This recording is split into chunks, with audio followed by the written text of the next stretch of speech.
السلام علیکم ورحمۃ اللہ وبرکاتہ۔ بسم اللہ الحمد للہ والصلاة والسلام علی اشرف الانبیاء والمرسلین نبینا محمد وعلی آلہ وصحبہ اجمعین ومن تبعہم بإحسان الی یوم الدین، اما بعد۔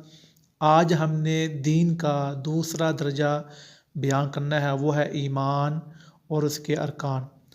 اللہ کے نبی صلی اللہ علیہ وسلم نے فرمایا، ایمان کے 70 سے کچھ زیادہ شعبے ہیں، اس کی شاخیں ہیں۔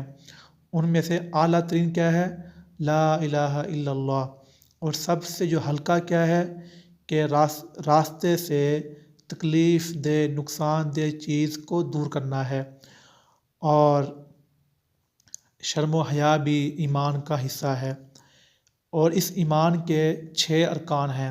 سب سے پہلے اللہ پر ایمان لانا، دوسرے نمبر پر اس کے فرشتوں پر ایمان لانا، تیسرا اس کی کتابوں پہ ایمان لانا، چوتھا اس کے جو رسول ہیں ان پر ایمان لانا، پانچواں روز قیامت پر ایمان لانا، چھٹا اچھی اور بری تقدیر پر ایمان لانا۔ یہ ایمان کے 6 ارکان تھے۔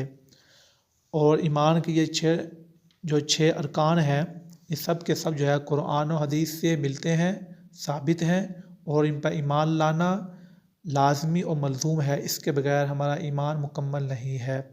وآخر دعوانا ان الحمد للہ رب العالمین۔